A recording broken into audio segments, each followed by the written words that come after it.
Hi everybody. Tonight we're going to talk a little bit, one of the things I get a lot when we're in seminars or we're talking to people, they email, they want to know what contact behavior do you train? Do you want to do 2 on, 2 off? Do you want to do 4 on the ramp? Hind foot on, 4 on the ground, running contacts. There's all these questions of which contact behaviors that you want to train your dog to do. Which one do you like the best? My answer to that is, it all depends on the dog, their conformation, how much speed they move with, how well do they understand how to use their body. And that's my bottom line, is how the dog negotiates their body through the moves kind of determines what kind of behavior that you're going to ask the dog to do. One thing I find in the sport anymore that's really we're short of is the understanding of mechanics and how the dog uses their body, and so that you can use that information for training purposes. We seem to have anymore, it's all about, how do I get a qualifying round? What do I need to do? What's a new training method? What's the new thing that's out there that I can teach my dog and I'm going to get a qualifying round when I run? And it's not so much, that if your dog is physically happy, if you're train your dog to use their body in a way that feels good to them, then they're going to be mentally happy. When they're emotionally happy and mentally happy, they're going to run faster. They're not going to give you different behaviors each time. So many times I go out and watch trials. You see a lot of dogs that miss contacts or give different contact behaviors because the handlers ask them to do things that's very uncomfortable for their body to do. And the more it becomes uncomfortable for the dog to perform that behavior, the more likely it is that they're going to start adjusting how they do a particular behavior, trying to find a way that it doesn't feel so bad to the dog. And other dogs that are real drivey and they're buzzed up and they're jazzed and they're amped, they don't care. They'll do whatever you've trained them to do, whether it hurts their body or it doesn't. They're amped up to where their pain threshold is raised up, and they really don't realize that it's hurting their body. They're just going to do whatever they can, and especially if it allows them to run really fast, and kind of, amps them up and makes them feel good. But it does pay the price later on, when they're a little rough getting up on Monday or Sunday night, Monday morning, and they're not out there for years and years. This is not about having an animal that we can compete with to win big things. We want a dog that we're happy with, that they're happy, we're happy, we can get our cues, but we also know we're doing the absolute best thing we can to keep that animal sound. So we're going to talk a little bit about motion. Contacts are one of those things that in a lot of cases, if you're going to do a running contact, you still want that dog to learn how to use their body correctly. When I teach a running contact, I do start out with a halt, because the halt shows me what the dog understands about how to use their body. It's very nice in the horse world, we can be on them, we can feel, there's lots of things we can do, with the pressure from our hands, from our legs, from our weight, to where we know that, we're going to be on an animal and we're going to teach them the best way to use their body. Their little, forward motion, that if I walk up here and what I'm focusing on, if you're my handler, you have told me that you want me to stop with my right leg on that pad. So from where I'm at, if I come up and I'm going to stop with my right leg on that pad, not a problem. I'm lacking impulsion, so this is a very easy thing to do. As we start to increase speed, so we might think if this is a dog, he's coming down, he's giving us this perfect behavior every single time. He's got 2 legs instead of 4. We have half the body landing in a very precise position. If we come up a little bit more impulsion, and I move even at a faster walk, and I just walk and I put that right leg on there, I now have to do something with the left leg. And you notice if I'm focusing mentally, and which I did there, all I'm thinking about is putting 50% of my body in a particular place. The more impulsion that I have, get back, wait, and the more impulsion I have, and the more I focus, Goldie, Busy does not understand what I'm doing. Let me put her up for a second. Come here, Busy. Come on. she's pretty sure I'm going to ask her to do something, and I'm not. So the more forward impulsion I have, if I'm focusing on a precise stopping position, the more likely it is I'm going to lose my balance, and there's going to be a problem even though I have stopped. And this is something you can try. Try it. Mark a position on the wall, on the floor, and move towards it at different speeds, and realize, don't think about anything except making sure your left leg or your right leg, whichever one you want to use, and you can switch back and forth, only think about taking that leg and having it stop in an exact place. Okay? In the horse world and in the real animal world, the animals don't think in the natural world which half of the body, and now when we start talking dogs, horses, cats, a quadruped, then we start breaking it down. Instead of left leg, right leg, we break it down into front end, back end. When an animal is in motion and they collect for a halt, the percentages, there's no such thing as stopping just on their front end or stopping just on the rear end. What it is broken down into is which end creates the cessation of motion, which slows them down, brings them to the halt, and the other half of the body is for placement and balance. That is what happens when I lose my balance. When I'm doing this, and you will do it at home, is instead of focusing on which leg is causing the halt, you focus on which part of the body is creating placement and balance. So in a horse world, and that's this problem here, I'm not thinking about how to use this half of my body for balance, how to use this half of my body to place it so I am balanced.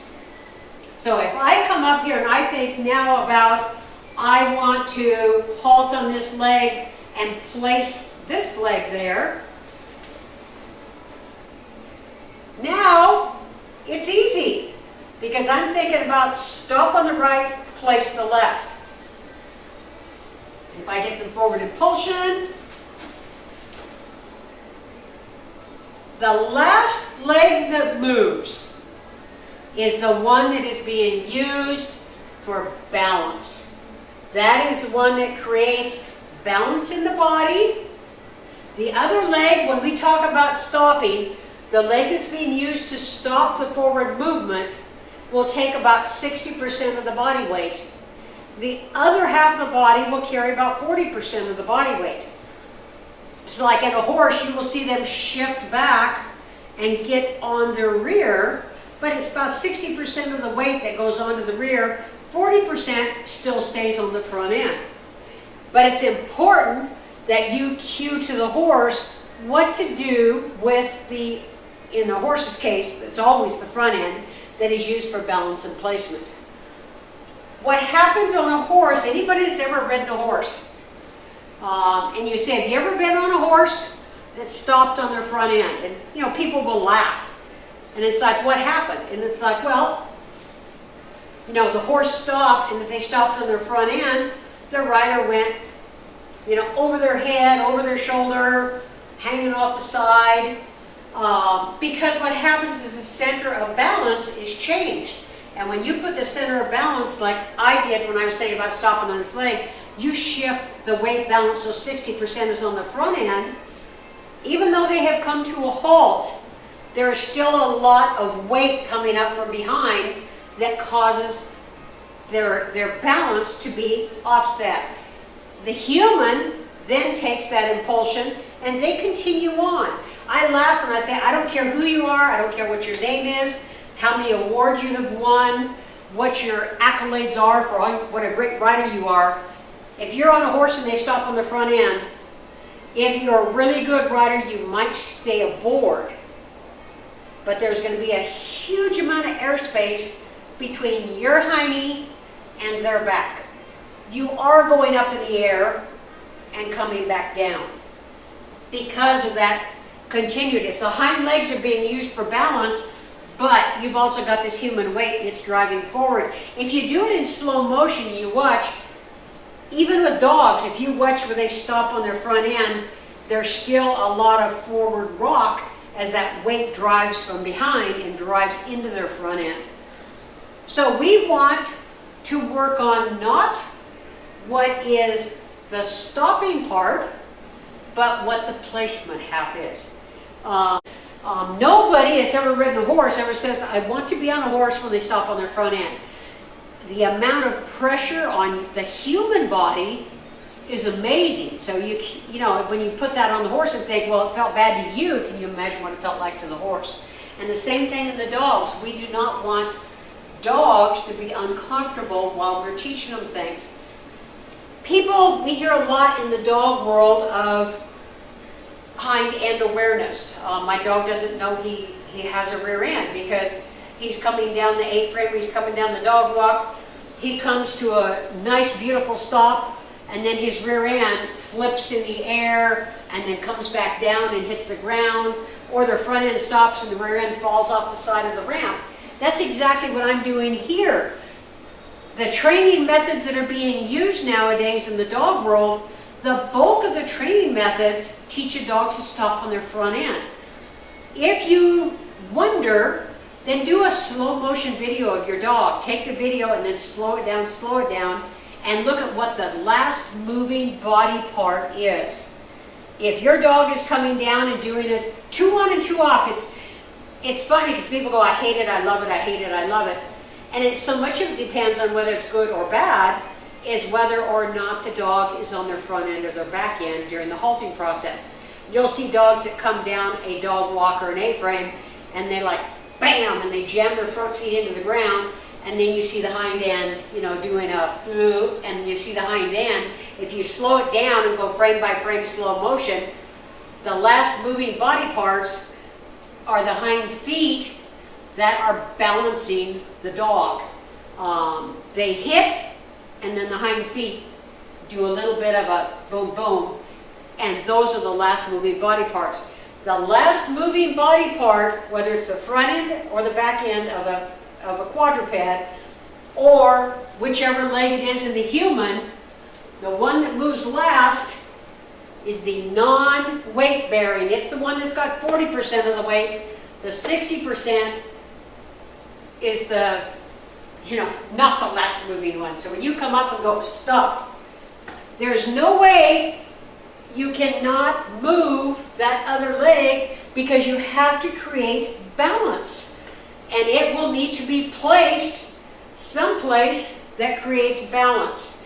If during my unbalanced part where I'm running and I stop, now if I've moved my hands and tried to catch, then this leg is going to be placed. I am not, it's subconscious. I'm not going to have control of that. I can't say while I am losing my balance, I'm going to put my left leg in this exact position over here and get my balance back. It's going to be placed, the brain and the mind takes care of, it's going to be put down to where it creates balance in the body. So if you've done a lot of whoa, and wherever it is, that leg's going to go, that boom, now I've got balance again. If I'm here and I'm doing this kind of, whoa, like that, your leg goes where your body is now distributed evenly and both legs can complete the halt. And that's where the end of the halt takes place, is where the balance half of the body stops moving. That is what causes placement. It will be placed to create balance. So when you watch videos of your dog, if your dog is coming down and going into a 2 on and 2 off, for instance, it doesn't matter whether it's 2 on and 2 off, or if it's 4 on the ramp, or whatever, hind feet on the ramp instead of the front. So it's kind of a 2 on 2 off, but it's actually the hind feet that are on the ramp as opposed to the front feet off. The last moving body parts are the part of the body that are being placed to create balance. So you'll see, I've seen dogs do 2 on and 2 off where they will run down, they stop on the front, and the hind feet then will balance, and they're in this gorgeous, beautiful 2 on, 2 off, but the last moving body part is boom, forward motion stops, hind feet balance, they're placed for balance, and the dog's in this gorgeous 2 on and 2 off, ready to go. I cringe because the dog's front end, we'll talk about in the next video, the mechanics of how they are built. The dog's front end is not designed to take that type of concussion. The rear end is beautifully designed to take the halting process and make it smooth and easy and safe for the dog to do. The front end is not built that way. The front end is built for placement to create balance. It is not built for halting. So watch your videos. I've also seen beautiful 2 on and 2 off. So that dog will come running down, they rock back, and they step. They create the halt with the rear, and they step right into that 2 on. 2 on, 2 off. And the last moving body part is boom, boom, with the front feet. But the halt has already happened. We've already got the halt. So the rear end comes up, boom, and the front end right into that 2 on, 2 off. Gorgeous balance, nice placement. The dog is in control of their body. There's been absolutely, if you think about it when you practice this at home, and you realize how hard it feels on your body when you focus on stopping, that I want you to stop in this exact place, and the boom of the placement for balance. But if you think about, I want to stop and place this leg, boom, it's smooth, it's beautiful, it's gorgeous.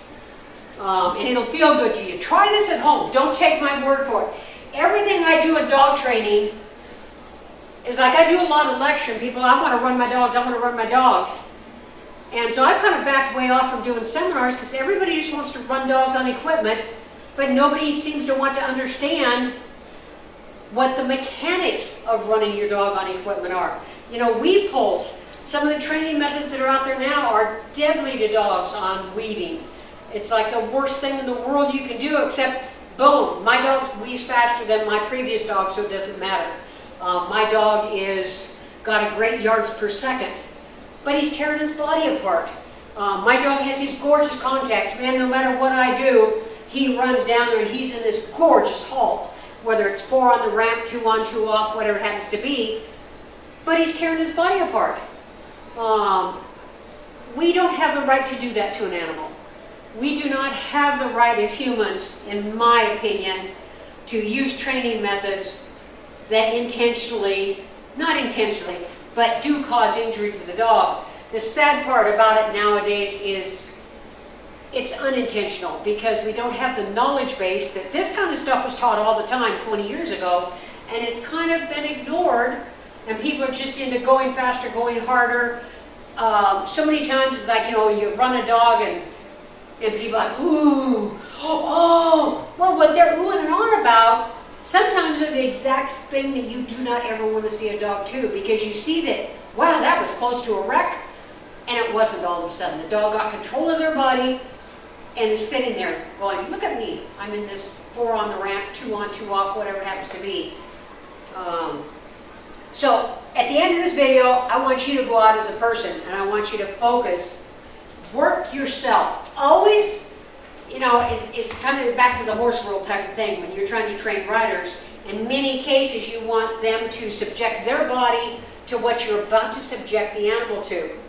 And that's kind of an important thing. In the dog world, I used to run a lot of people on things and go, how does this feel? And it's like, well, it feels bad. Then we're not going to use that as a training method for your dog. So then we're going to talk about how to get a dog to correctly use his body so that we know he's moving in a manner that is the safest way we can possibly get him to move. But I want you to go out and I want you to do the stopping thing. Focus on what leg is halting. Don't worry about the other one. Focus on that stop. Run. I'm only jogging. I can't run anymore. But if I get even into a fast walk and I only think about the stopping leg, I'm going to be out of balance for a moment because I haven't thought about the placement leg. I've only thought about the stopping leg and how I want the stop to be. And it isn't about how you want the stop to be, it's how you want the placement to be. That is where soundness comes in. It's focusing on how to do the placement correctly so that you can run, and all I'm thinking about is the placement. I'm going to stop in a very specific place, just like I did before, but mentally now, I'm only thinking about placement. My body feels good, I'm not hurting, there is no out of balance, because I'm thinking about halt, place. Halt, place. And don't think about that the first few times. It's hard to do. Just clear your mind and go, I just want to stop. Stop with that leg on the thing. And you'll end up out of balance. And you'll end up, doing that thing. But change your thinking then and think about, I'm thinking about halt, place. And it's all about halt, place. Halt, place. Okay? So that's the first video I'm doing here. Hopefully it's clear. If you do it to yourself, drive yourself onto a specific place. I just used a dog bed, so I had a very specific place. And just feel what happens to your body. When your brain, instead of thinking about where to halt, think about where to halt, place. And your really important part is, where's the placement going? I want the halt to happen in a very, very precise place. I want it to happen exactly on that blanket. But don't stop processing until you have the placement. And the last leg to move is the placement for balance. Whether the dog, we have left and right, the dog has front and rear. Same as a horse has front and rear, cats have front and rear. The quadrupeds, their body will be split between front and rear. We are split between left leg, right leg. But the mechanics work pretty much the same. So I want you to play with that a little bit, and then we'll do the next video on how to train the dog to think about halt, place. And not think about halt, but think about halt, place. And when we get them thinking correctly, they know how to use their body correctly, they will keep themselves sound, and also you will have a way to watch a video and say, is my dog still taking care of his body as well as he possibly can? Because it's my responsibility to do the training that creates a dog that will stay sound. And there's easy ways to check that. As we go through the next videos, you'll see that there's a really easy way to see how your dog's using their body. Are they balancing themselves correctly? And if they aren't, then here's some training things we can do. Get them off the equipment, and let's get the dog mentally thinking about the correct procedure that would get them into a place where they stay sound. So when you hear people say, well, my dog stops, completely on his front end, there's no such thing. My dog stops, oh, I've got a great dog, man, he stops completely on his rear. No such thing. There has to be halting, and then there has to be placement for balance. And we'll show some videos on the online website. I'll go through a bunch of videos with you guys to where it's really easy. But I still want to make this available to everybody and get you thinking a little bit about how to keep your dog sound. What is your responsibility from owning a dog and putting them into an athletic competition? If you're going to ask them to compete athletically, then it's your responsibility to do the best job you can to keep them sound while they're performing athletically. And if you're not doing that, then you really are not right and doing the right thing as far as responsible. If you're not learning as much as you can possibly learn on how to keep a dog sound. And you don't have to use my methods. Use any method you want, but be careful what, not be careful, but be sure of what you're looking at. So you are looking at it and can analyze. And that's the thing right now. I want you to focus on stop placement. Stop placement.